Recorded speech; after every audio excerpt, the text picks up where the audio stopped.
Let me fix that statement. You're not gonna like this part. That's what I'm trying to say. Now, here's the thing. First of all, I don't understand your phrases. Like, y'all know they have a thing called a safe space. A safe space. I'm actually jealous. I would have loved a safe space. For those of you who don't know what a safe space is, that's where you can't criticize, you can't condemn them. Like, basically, they get to avoid life because they have a safe space. I would have loved a safe space, especially when I was getting a spanking. Y'all don't even know what that is. I would have loved a safe space when I was getting my mom would have been like, come get this butt whooping. I'd be like, no. Excuse me? I need a safe space. A what? A safe space. My mom would have shut that down in about 5 seconds. My mom would have been like, you came through my safe space to get here. Come get this butt whooping. I would have loved that. Yeah. Millennials, you know what those are? In their 20s, right here, right? Yeah, we're the millennials. Make some noise if you're in your 20s. Let's give it up. The generation that's described by the only generation I know that calls in sick when their feelings are hurt.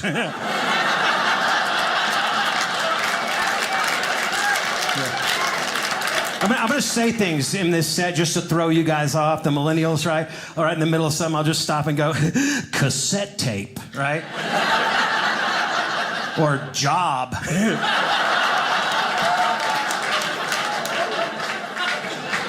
Look at this guy back here. I don't care. I'll beat you in Fortnite.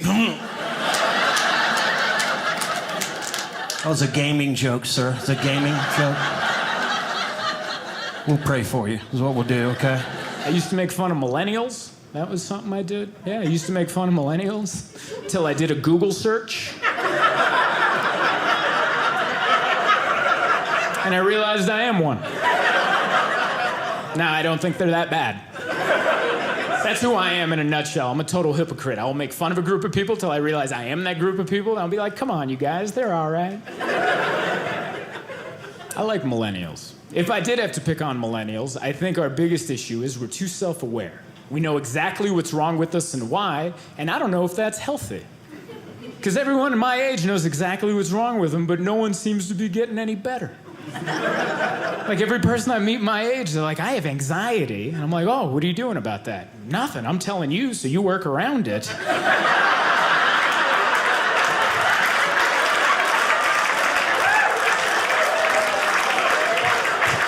It's like, no, you did half the job, you identified it, but then you gotta,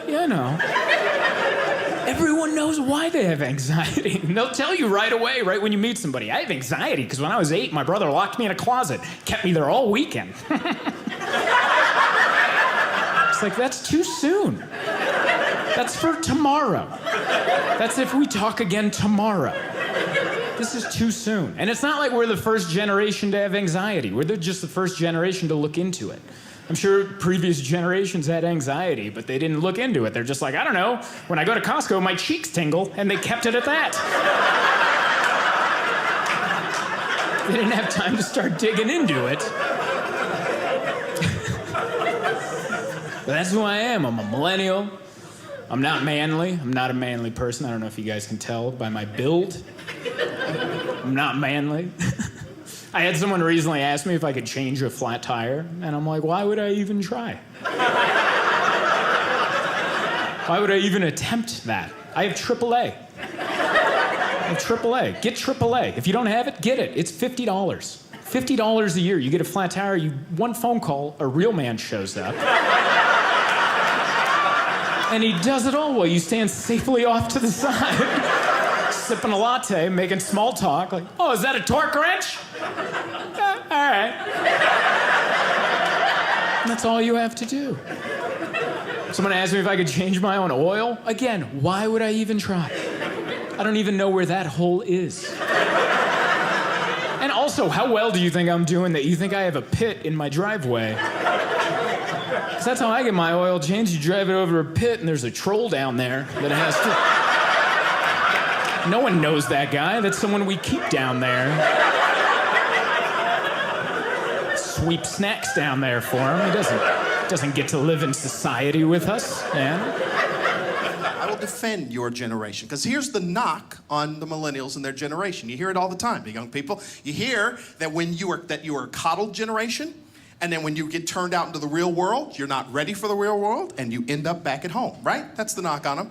That's not their fault. Don't ever talk about them that's saying that's their fault. That's not on them. That's on you as a parent. Because at some point in time, we changed parenting. And somebody told the young people, oh, you have to tell them to follow their dreams. Just encourage them.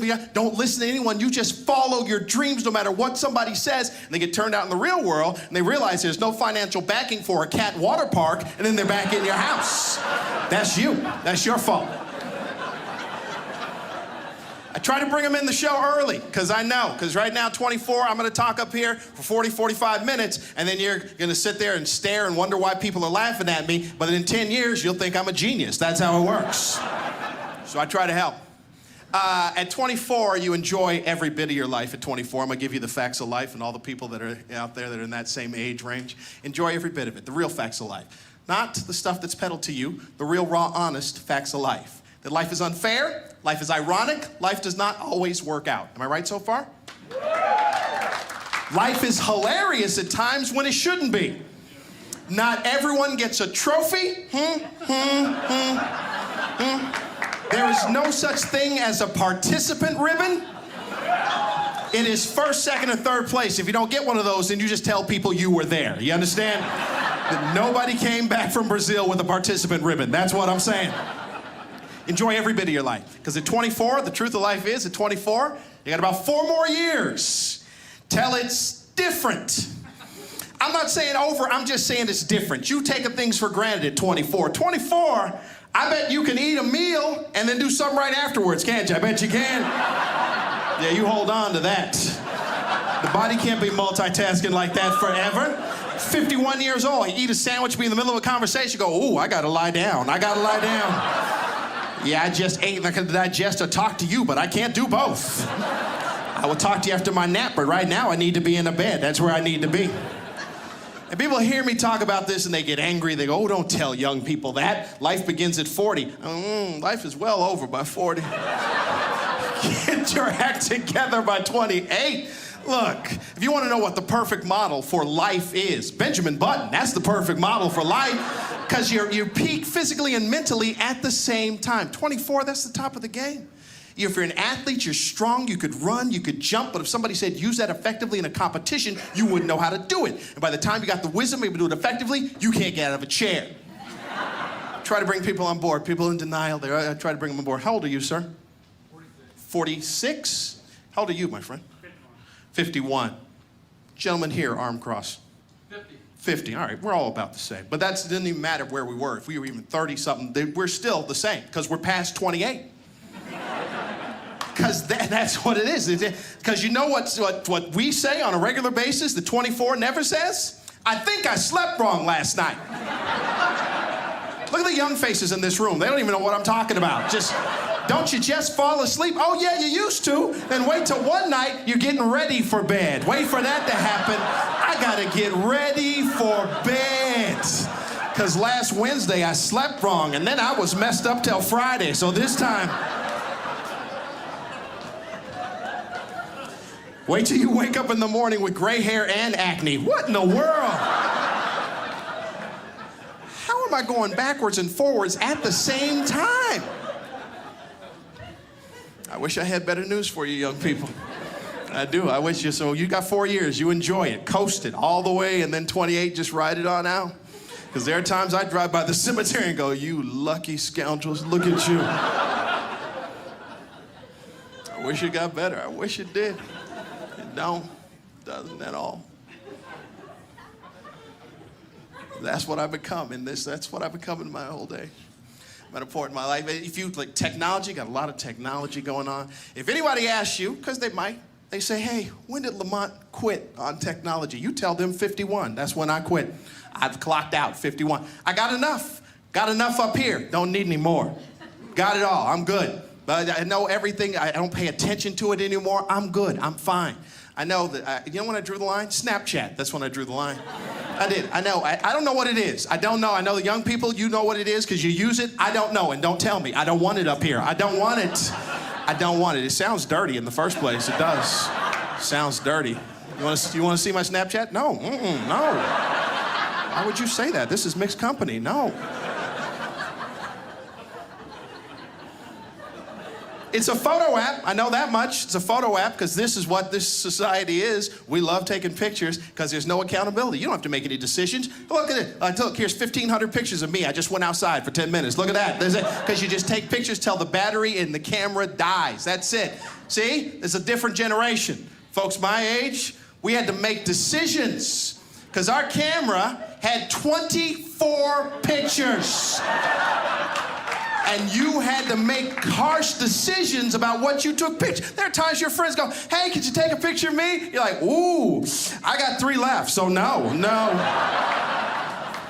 Yeah, I got you on another roll, so no, I can't do that. I admire millennials because they are so focused, so filled with inspiration and motivation, hopes and dreams for the future. The older I get, the less ambitious I become. When I turned 30, I was like, I want to be rich.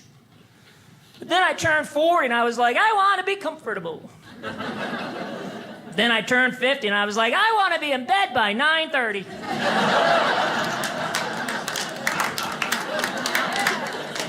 I often find myself working alongside millennials, and millennials use a phrase that I can't stand. No worries. No worries, dude. We'll take care of it. No worries. Of course you have no worries. You're 22. I'm 53. I have lots of worries.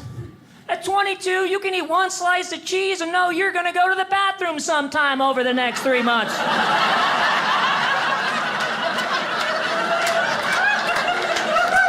But 1 slice of Velveeta at 53 and I'm backed up like I-15 at rush hour.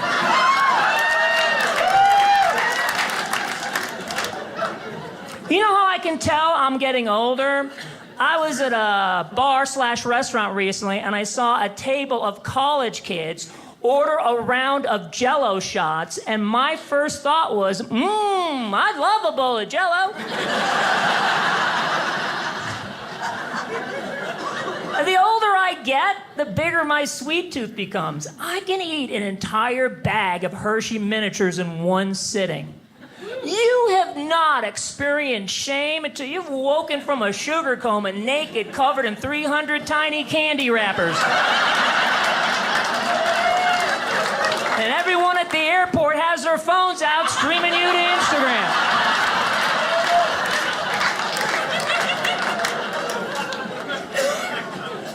Thing is, I can't eat chocolate anymore because 4 years ago, my doctor diagnosed me with acid reflux disease, and he gave me a long, depressing list of food and beverages I have to avoid.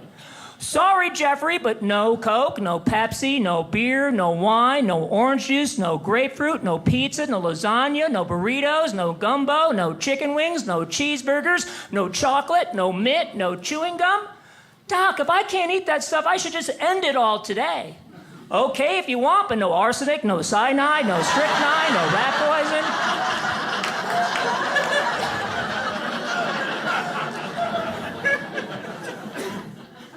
I have a girlfriend. My apologies to everybody who just lost a bet.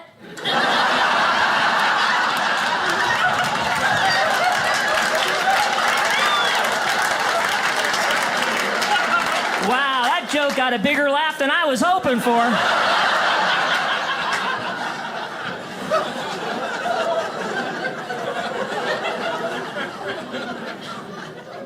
Recently, a 33-year-old woman asked me out. She didn't know I had a girlfriend. And even if I weren't in a relationship, I wouldn't have gone out with her because 20 years is way too big of an age difference.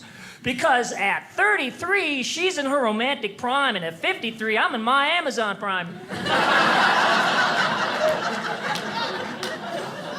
My girlfriend is afraid I'm going to leave her for a younger, prettier woman. That would never happen. I love her too much. I might leave her for a quieter, less critical woman.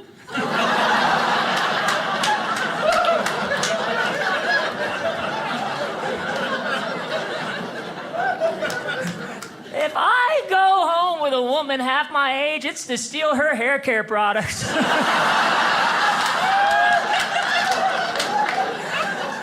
I've got no game. I'm at the age where romance is less important to me than silence.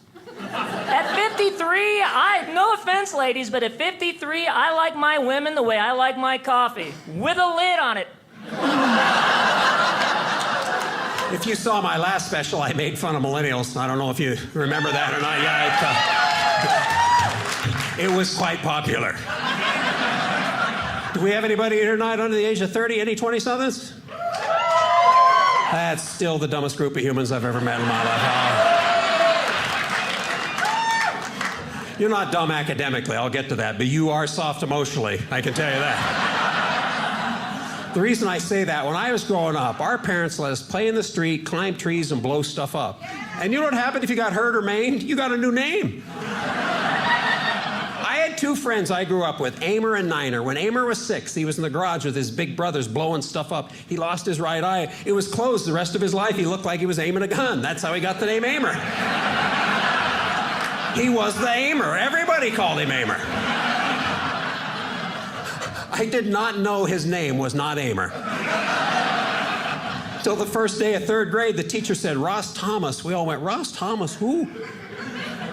Amer is your name, Ross? We started laughing. That sounded funnier to us than Amer did.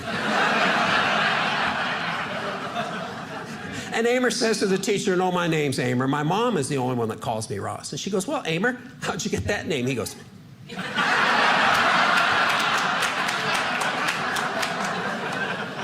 do you imagine now a kid even pretending to point a gun at a teacher? There'd be a lockdown, there'd be a helicopter above the school. My friend Niner in the 4th grade, there were 4 of us. We were all out in the woods together. We were all climbing trees. We were all up about 15 feet, and he fell. And on the way down, he was trying to grab branches, and by the time he hit the ground, he'd lost most of his ring finger. And every time I tell this story, I still picture it.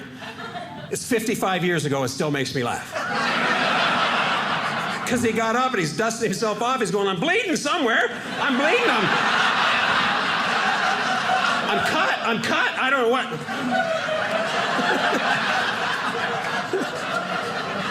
And my other friend says, look at your hand. And he screamed and he ran home. And we all climbed down and followed him, but none of us thought to look for his finger. About 4 days later, he's back in class. His hand's all heavily bandaged up. We're learning about decimal points for the first time in our life. He raises his hand. He says, I have 9.2 fingers. Called him Niner for the rest of his life. When I was a kid, everybody had a nickname. Every single kid. Nobody went by their real name. And it was given to you by your friends, usually about a body part that was not flattering. I had friends who were Paunch, Taterhead, Lips, Chin. Lips had big old Pete Davidson lips. Chin didn't have one.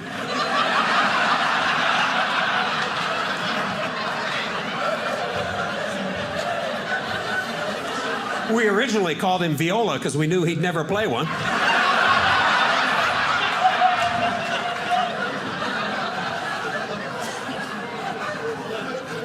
I had another friend in high school. He had a short right arm. It was fully functional, but it was a short arm on this side, right? So he had a big hand and a little hand.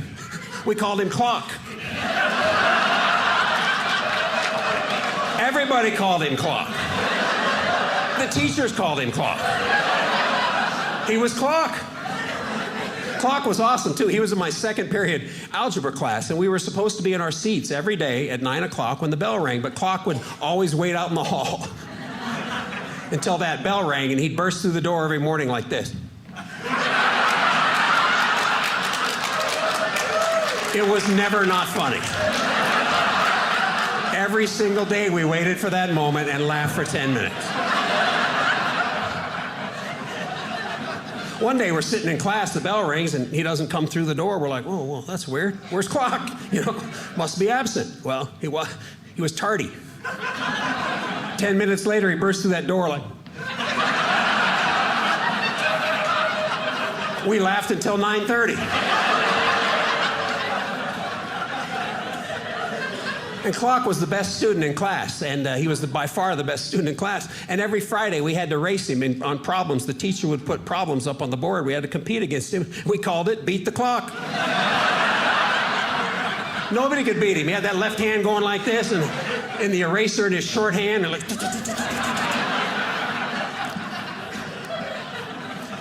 One time in PE class, this is after class, we're in the locker room changing, right? And we had two new kids in class, and they were bullies. And they were bullying Clock. And so Clock's in there, and he goes, I'm going to knock you out with this hand. And then he goes, boom, and just spins this kid and knocks him out, just boom, hits the ground. And then he turns the other one and goes, or this one. And when he hit that kid, you know, we all hooted and hollered, and the teacher came running out of his office. What's going on? What's going on? We said, well, these guys were bullying Clock, and he knocked one of them out.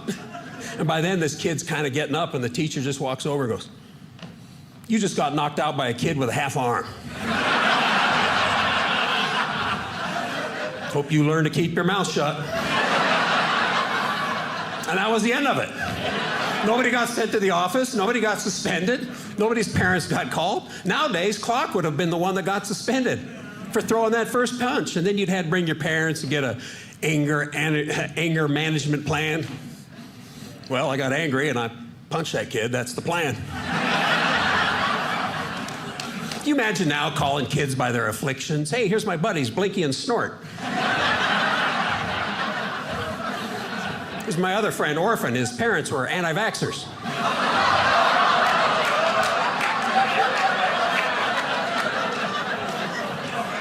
Not accurate.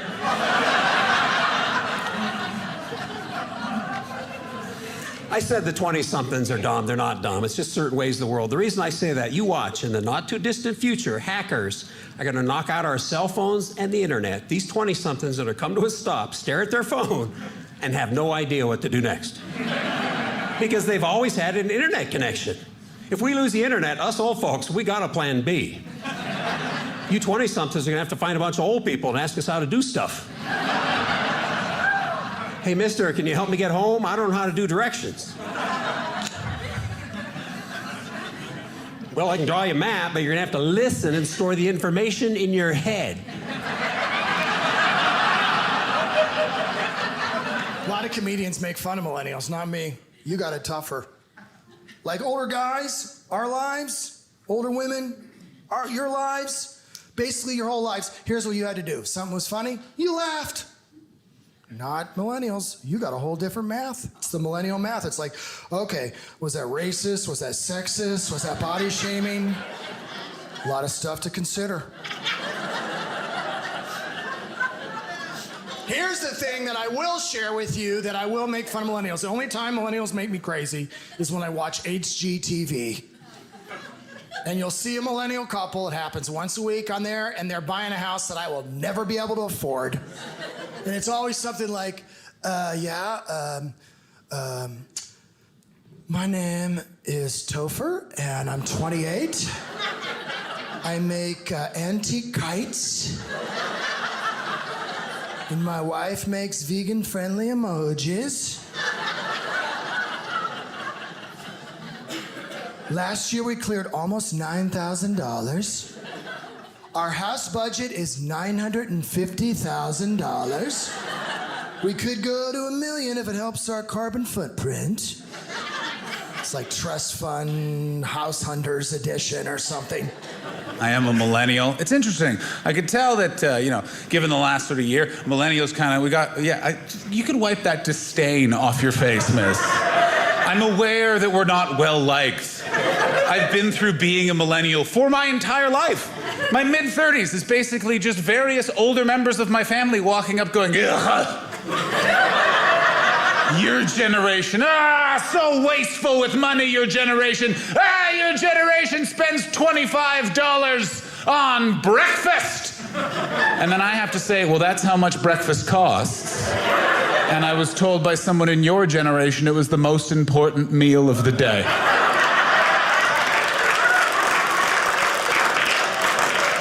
So take that, Nana. He's on the phone, he's yelling at his son. He's like, my son what a loser, 24 years old. I'm like, yeah, I have a boy too. He's like, oh, mine, what a waste. Doesn't want to get a real job, wants to stay in the house, doesn't want to do anything. And I said, yeah, well, he was like, how about your son? He goes, does he still live with you? I said, yeah. He goes, oh, please tell me his excuse. I said, well, he's in 6th grade. And you get working papers at 10 or 11, I'll kick him out. That's all I got. That's my life, just hanging out with millennials, too. That's, because, what do you think? When I go to the baseball field, I take them to football and baseball and tennis. What do you think? It's old bags like me? It's all young millennial guys. It's all younger guys like you guys taking your kids. And I sit with the grandfathers. That's what I do. And they don't even know it. I got to convince them. They're like, which one's your grandson? I'm like, excuse me, my son is pitching, all right? Leave me alone right there. Just, I don't relate to the millennials either, too. I'm not speaking down to them. I know I got some young dudes here, but, I just, first of all, they all have beards. I don't understand this generation. They just want to keep the beards going on. Even at 20 years old, I don't understand. I used to have a one-day scruff. My father would be like, shave, you lazy bum, yeah. Now these kids, they talk about topics I've never heard of. They try to pull me in. They're like, you like wrestling? I'm like, dude, I don't like wrestling. They're like, how about Harry Styles? You like Harry Styles? I'm like, is he a chiropractor? I go, I have sciatica. They're like, oh, Gooch, come on, what's your rap name? I go, my rap name? And they're like talking to my son, what's your dad's rap name? I'm like, dude, what are you talking? They go, just put the last thing you bought right after the word Lil. The guy's like, yeah, my name's Lil Pizza. I said, all right, my name is Lil Blood Thinner. How's that sound? And I'm telling you this, the hardest part about teaching, y'all, the kids' names.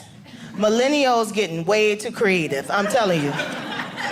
First of all, I got a little boy in my room named Sapphire Moon.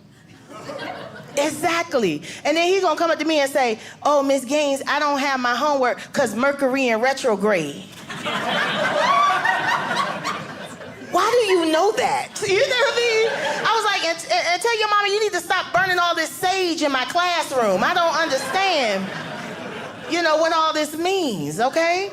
And then, check this out. I have another one in my classroom named Shan Dweller. Yes, and this is what millennials do. Because I can look at this audience tonight and tell you all your names are extinct, okay? None of y'all are repeats, all right?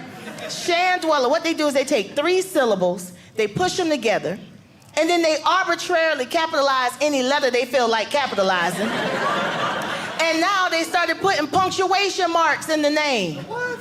Let me tell you how Shan Dweller mama spell her name. Y'all got to follow me, okay? You ready? Capital S-H-A hyphen capital D-W @ asterisk I-L apostrophe A-H. Exactly. I looked at the roster. I said, baby, is this your name or your mama computer password? I used to spend like $200 on a car. I'd drive it till it blew up. I'd put out my thumb, somebody take me to the next gig. It was a very exciting way to live. But often, the radio did not work. Okay, young people. In the 1990s, if your radio didn't work, you had something called a Walkman, okay? This was a 16 to 22 pound device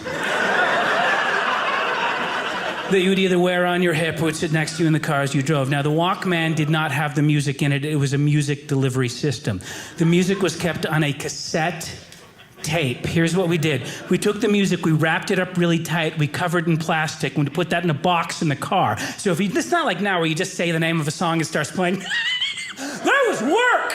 You had to dig for it, you had to find the corresponding tape, put it into the Walkman, but here's the thing about Walkman, no eject ever worked in the history of Walkman ever. You always had to pry it open like a can of soup on The Walking Dead. You'd get it in there, and then you'd watch it actually spin forward or backward until you found the actual song. This is really the way that we did it. Anyway, I got pulled over because apparently it's illegal to wear headphones when you drive.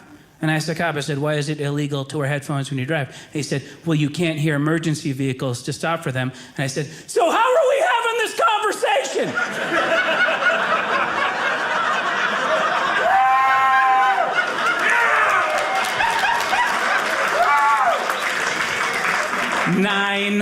$900. That ticket was $997 for wearing headphones. And the car didn't have insurance and it wasn't technically licensed because I couldn't pass DQ and my license was suspended at the time and then I didn't pay the ticket so they doubled it, but it was $900!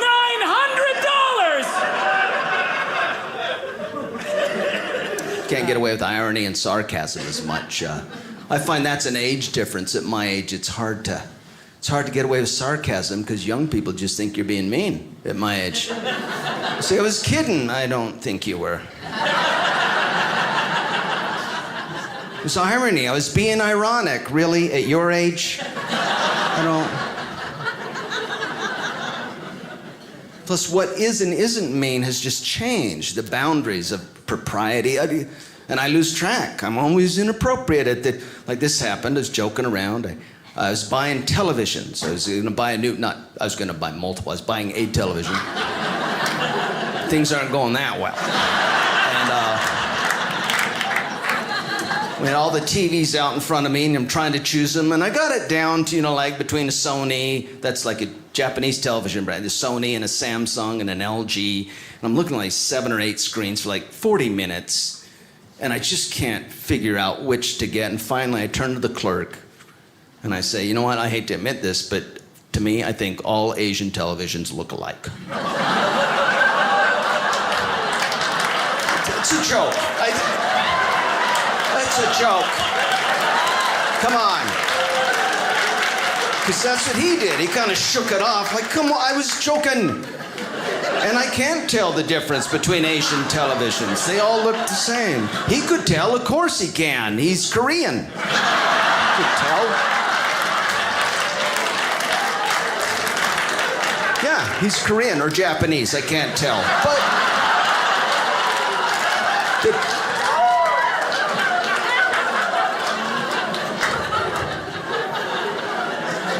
The point is that racist? I don't think it is. It's just I'm stupid. And inexperienced. I've never had the opportunity to see those two different nationalities next to each other. Side by side. I didn't have it in college. I never took a math class. That was a little racist. That was. But also accurate. I never took math. How many are not under the age of 30? 20-somethings? Let me hear from the 20-somethings. Yeah. These are the dumbest people I've ever met in my life. Not personally, just as a group. Do me a favor, put some cash in your pocket. Grease your debit cards every $1.17 purchase. I get so tired of standing behind on a mini mart. That's $1.17. Here's my debit card. You don't have a buck and a quarter? I know they're dumber than people my age. When I was growing up, we didn't have any childproof caps. You dropped a Coke bottle, it didn't bounce, it shattered. Our parents let us play with guns and knives and fireworks. You know what happened to the dumb kids? They didn't make it.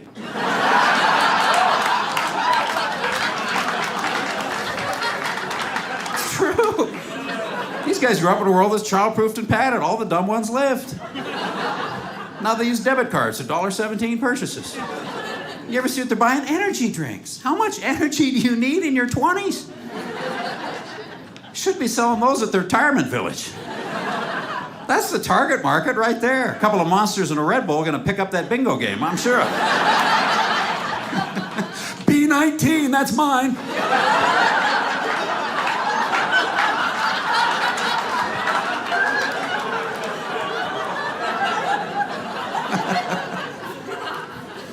A lot of our terms don't mean anything. I don't want to sound like a broken record. You know what that means, right? People under 30 never own a record player. They don't know what that means. They don't know what that means. They don't know what that means. You still don't. You ever watch them on their smartphones? Can't put them down. Somebody calls, somebody texts, they need a tweet. Jeez, focus. You ever take a smartphone away from a 20-something? They don't know what to do. They look like they got hit with a shovel. It's like...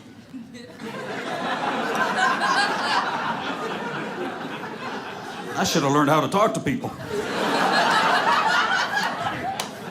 The text never ends either. It's nonstop. Did you know in Seattle, I'm not making this up, there's a public service campaign going on. It's on the buses, in the newspapers, on the radio stations, telling young people, you cannot text 911. You have to call and use your voice. I wish I was making that up. Because apparently they've had trouble with it. OMG, someone's in the house.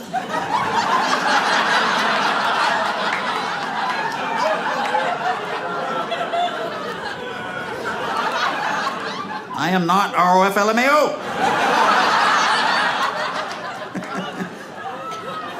These initials for everything you either take. It's all initials. End of a funny sentence, LOL. You know, we used to put initials at the end of a funny sentence. We used to write H-A-H-A. It's pronounced ha-ha, and it stood for ha-ha. Which is a much better way to say ha-ha than lol. You're not the first ones to use the initials, FYI.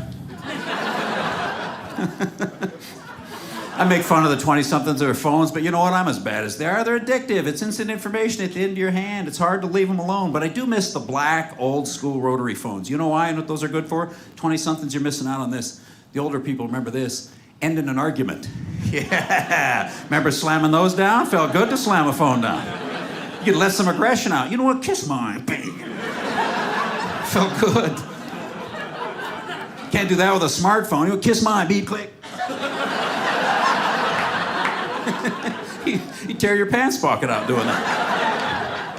Now, those old phones, there was a bell in there. You slammed it hard enough, you could ring it. Look, I see some people nodding there, remember? You know what? Kiss mine. Bing. You guys know I did this? Phones used to be on the wall.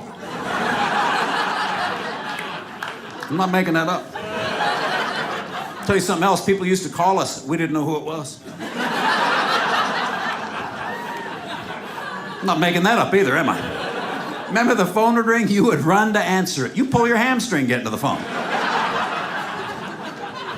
Now you hear that thing ring, you go, whatever. And do you know why you would run? Listen to this. Do you know why you would run to the phone? Listen to this. Because if you didn't get there, there were no answering machines. Look at you looking at me like, no way. And then you didn't know. You did not know. You'd stand like, who was that? And then, listen to this. You had to call all your friends, listen to this, on numbers that you stored in your head. I'm not making that up either, am I? No. All the old people in here, they know the number of the house they grew up in. Am I right? Yeah. Now do you know your spouse's number? No. Phones are smart. We're not. Some kids are having trouble telling time now. They never see the face of a clock. They don't know how to tell time. Think about the crummy fighter pilots they're going to make. Enemy aircraft, 2 o'clock.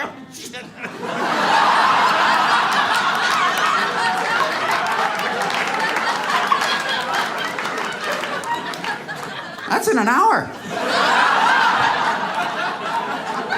Because she said stupid stuff all the time. All the time. Here's an example. We're going down to Maryland for a little summer weekend. Just the two of us to meet friends are all down there. And she's sitting next to me in the car. Next to me. And she goes, hey, Mom, can you see me in your rearview mirror?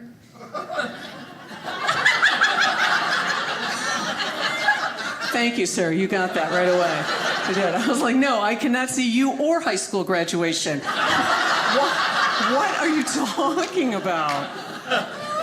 And there she is, a few years later. She's in her teens, okay? We're walking towards Target because I needed underwear. They sell them in 6-packs and 8-packs at this point. That's how we rock and roll at this age. That's how we do it. So we're walking towards Target. She finally looks up from her phone and she goes, hey, Mom, what does the symbol for Target mean?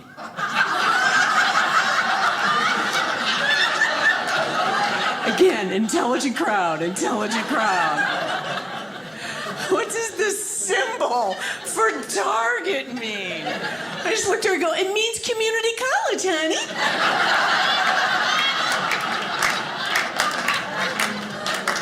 She went, does it really? I was like, yes! I'm so saving on this one. I am.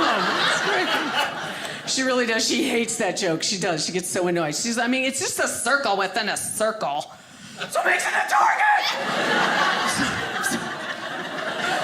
Sorry. It's a lot to keep up with millennials. I'm trying really hard. Oh, man. And she gets me sometimes. She was up in Canada. That's where she is. And it was the first day of spring. So I sent her a little text. And I was like, hey, sweetie, first day of spring. Hope things are warming up for you up there in Canada. Love you, Mom. And I put like a little Easter bonnet emoji, and sent it off. Ding! And 2 seconds later, I get back. Thanks, Mom. Why'd you send me an emoji of a taco? I didn't. It's an Easter bonnet. And she was like, put your glasses on. It's taco. And she was right. So close. So close. I'm fighting with millennials, isn't it? It's tough. It's tough, millennials. Oh my goodness. Are my husband and I, are we the only ones that is actually texting our kids from the kitchen when they're upstairs? Oh, no, right? I'm not the only one, right? No. Every night, my husband's like, tell the kids dinner's ready. And I'm like, I do not want to talk to them. I'm texting them from the kitchen. They're upstairs. And I go, hey, dinner's ready. What is it? Something you'll hate. Just come down. And they don't move. They don't move. So I call her. I call my daughter. She's upstairs. I call her on the phone. And I was like, and she does this. Huh? Why do millennials talk like that? Why must they talk like that? Huh? What do you want? What do you want? I want you to get a job interview. That's what I want. I want you to enunciate. That's what I want. I want you to actually pronounce a word. You use the muscles in your mouth and say something like hello, not huh. Huh. But we have to be nice to millennials. We do, right? We have to. They're going to rule the world. And I hope they develop an app where somebody changes my diaper every hour on the hour. Because they're going to wheel me in a hallway in a chair somewhere. I know it's coming. I know it's coming. I got to be nice. Got to be nice. I love the demographics here. We have young people. We have old people. I'm the old people. You're the young people. I have daughters your age. It makes me nervous. Because you can't look at girls the same way. When you have daughters in their 20s and their 30s, you look at girls like this. You can't look at them like a guy looks at a girl. I'm looking at her right now. I'm going, does she have money for Uber? Does she have a coat that's going to keep her warm at night? Does her mother know she's here? Does she have to go on those dating sites? I don't want to die alone.com. I worry about you. For no reason except that I have daughters. You've ruined my life. Get out. No, you don't get out. Poor baby. Make me drive you home in my rent-a-car. To your house. What is your name? Carly. Carly? Yeah. Are you sure? How old are you, 22? 19. The wheels on the bus go round and round, round and round. She's so cute. I'm Carly, I'm 19. It's so funny, that man with a big nose. It reminded me of my daughter when she was 16. My younger daughter when she was 16. That was a big time for me. She turned 16. She officially changed my name from John Joseph to whatever.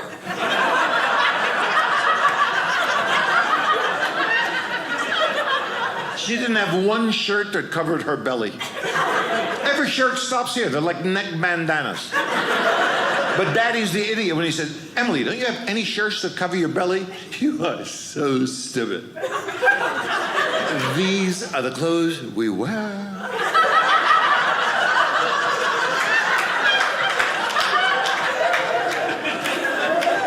In those days, I used to have the flip phone. You remember the flip phone? I love that phone.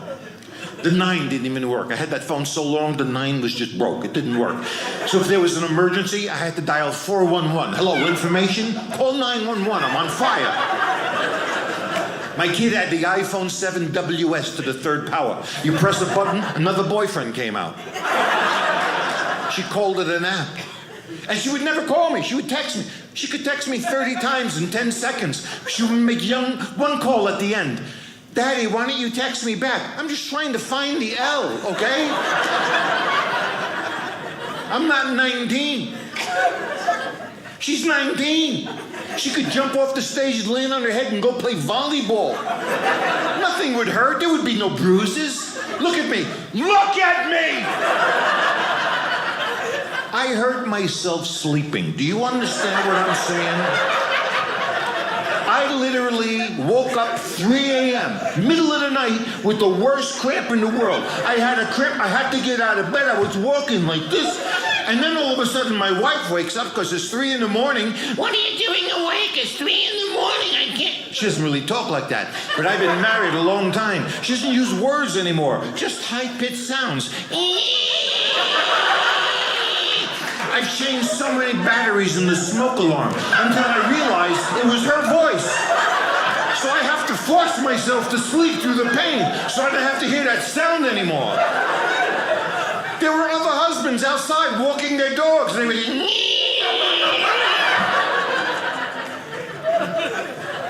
She's 19 years old.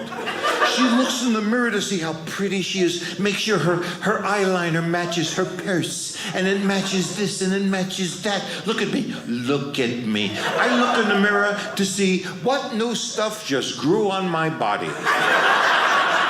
The older you get, the more your body becomes a farm for foreign growth. You spend more time looking in the mirror after you're 50 than you ever did when you're 19. I can't even walk past the elevator in the hotel I'm staying in without, what the heck is this? I like to mess with my millennial nieces and nephews. I like to ask them funny questions. The other day I asked my niece, who do you think George Foreman is? You know what she said? He's the grill guy. If you're not laughing, it's because you think he's the grill guy.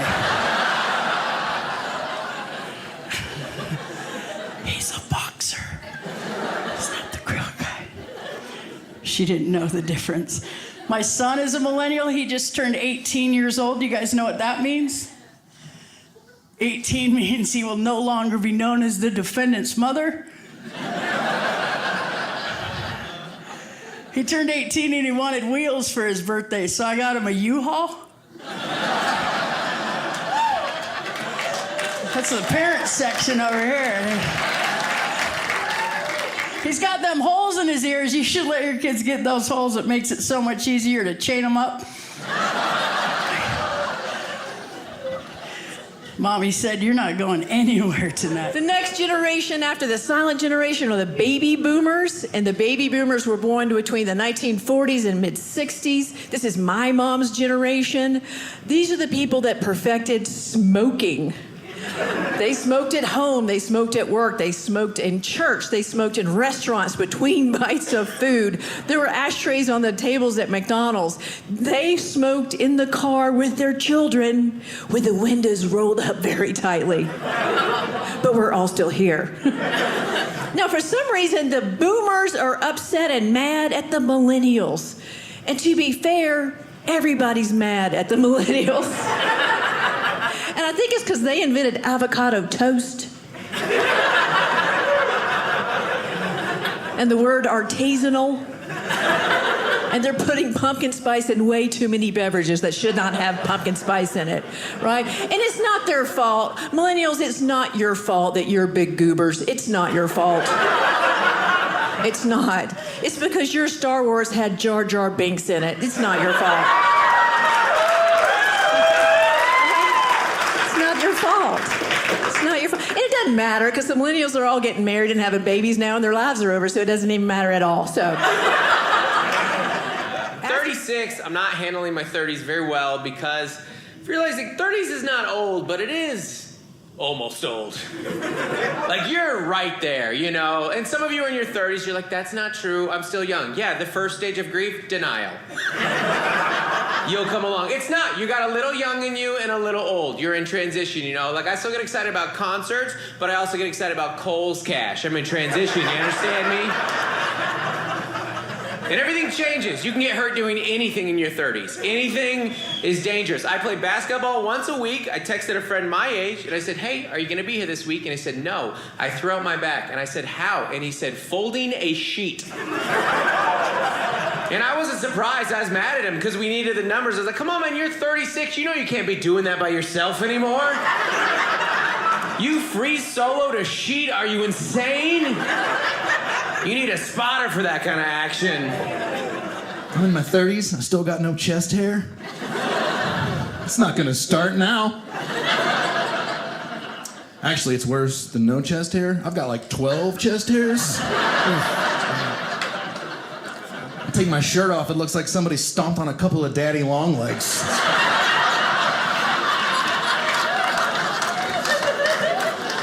It's not a great look for the beach.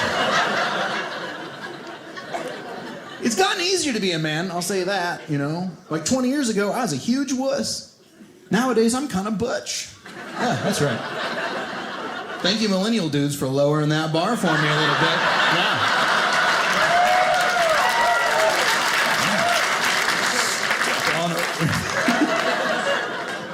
But you used to have to know all kinds of stuff to be a man. Like every man used to have to be able to look at any car and tell you the make and the model right away. If you give me a couple minutes, I can probably tell you, you know, is that one mine?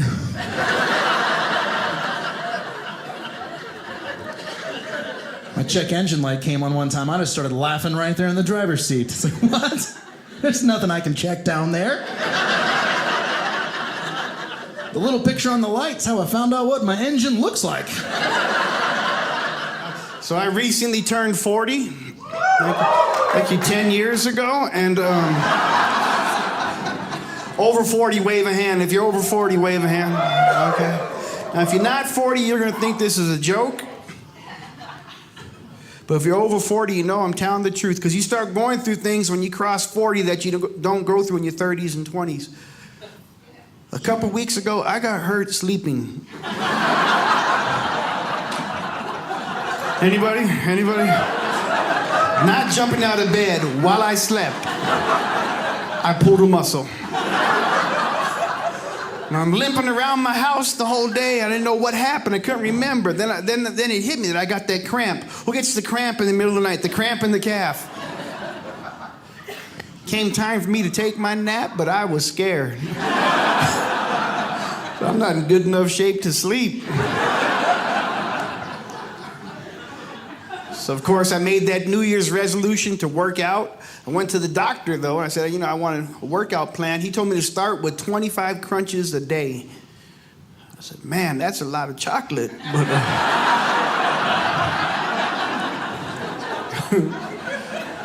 I'm up to 12 bars a day, man. I'm feeling better, but my diabetes is out of control right now.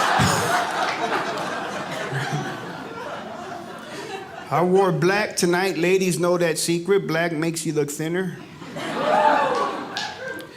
I think it's true because I often see chubby white women with black boyfriends.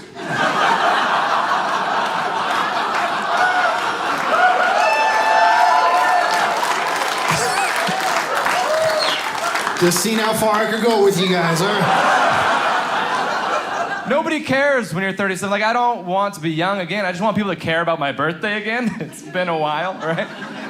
I got 2 birthday cards this year, and one was from State Farm Insurance, so I don't think that counts, right? Like, happy birthday, Corky. Well, it's Corey.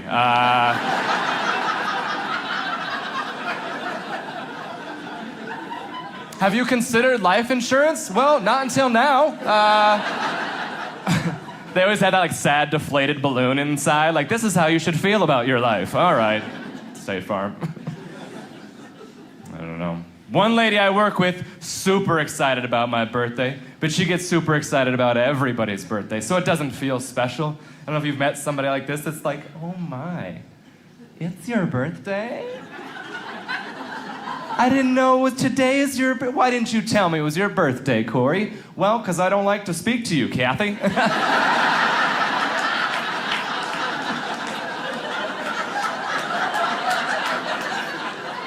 You knit mittens and eat baby carrots at staff meetings. I don't think we're gonna be friends, right? She goes, well, you should have told me because my birthday's in June too. What are the odds? 1 in 12, I think, right? It's better than the odds of us talking again, that's for sure. I don't like you. Turned 37 in June, and my parents had their 37th wedding anniversary 6 months earlier, in January. And I just figured that out this year. I was like, whoa. Wait a second. Because I wasn't premature, right? Apparently, my dad was. And,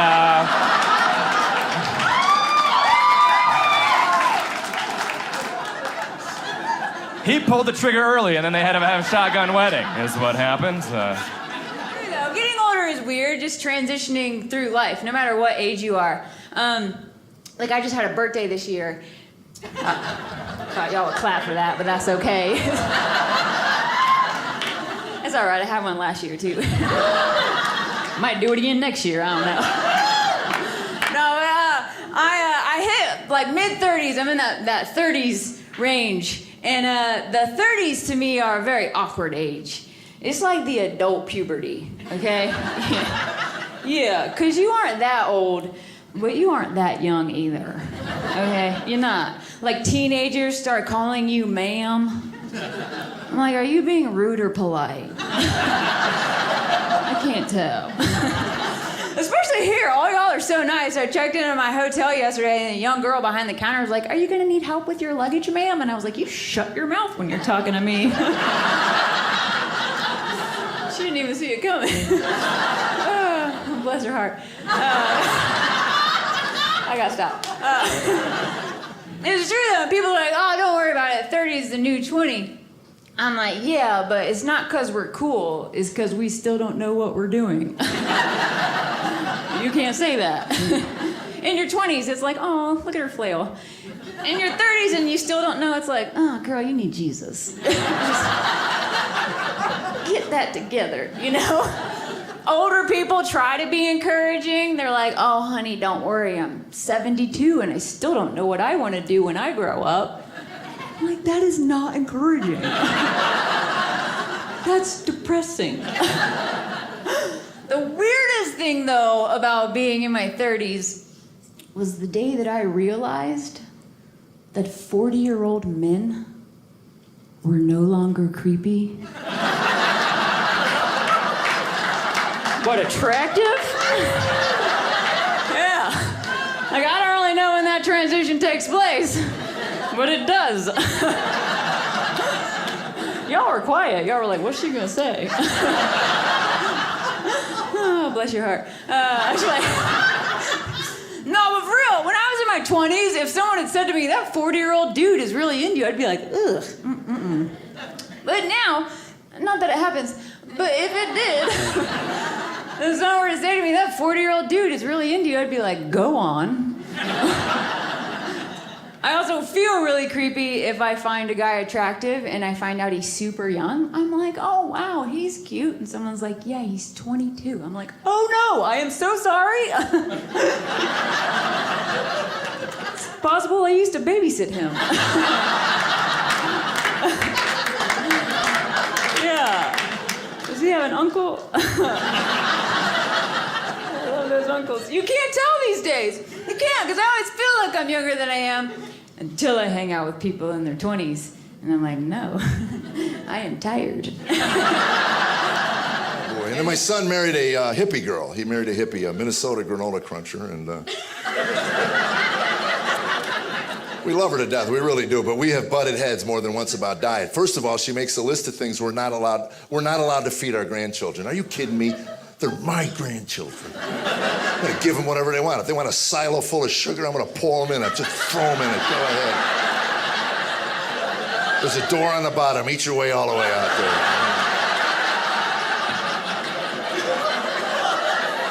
Are you kidding me? My son, my youngest boy, when he was born, we didn't give him sugar. We didn't. He was 2-3 years old, never had anything but plain Cheerios every day for breakfast. Plain. We didn't even put bananas in it. We just eat plain Cheerios, and he ate them up, loved them. The first time I visited my mother, I went out to the golf course with my dad. I come back, my 3-year-old son, who never had sugar in his life, is up to his neck in a Jethro Bodine bowl full of Cocoa Puffs. He says,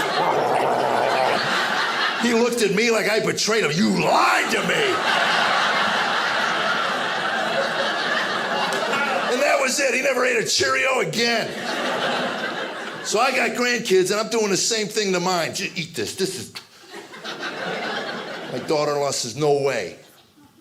Then she gives us a list of things we can feed our granddaughters. You know what's on the list? Non-GMO organic fruit roll-ups. Have you seen a fruit? You could patch a flat bicycle tire with a fruit roll. I can't imagine what this thing is doing to her 4-year colon as it's zipping through there. And my daughter-in-law says, well, they're made with real fruit. I said, well, so is real fruit made with real fruit. That's not on the list. She says, because you and your wife buy the wrong kind of fruit. I said, well, we buy the fruit that hangs on trees. What other kind of fruit is there? She goes, non-GMO organic. I said, I'm not spending $12 for a banana. She can eat what we eat. She said, no, she can't, because it has pesticides. My daughter-in-law is afraid of pesticides. Are you kidding? In America I grew up in, I'm telling you, my mother used to give me a puddle of mercury to play with on the kitchen table. Here, Jeff, play with this puddle of toxic waste with this lead paint chip I got for you. Play around in that for a while, then she'd come by, scrape it into my tuna, and I'd eat it for lunch. And now I can't get peanuts on an airplane anymore because little Joey 6 rows back might get some peanut dust on his elbow and drop dead. Will someone tell me where all these peanut allergies came from? You're about my age. You even remember one kid with a peanut allergy? Not one. Now they're ubiquitous. I'm telling you, terrorists do not need to blow up any buildings. They need to take over a planter's factory and crop dust Atlanta. That's it. They'd wipe out 1/3 of the millennial population. They would.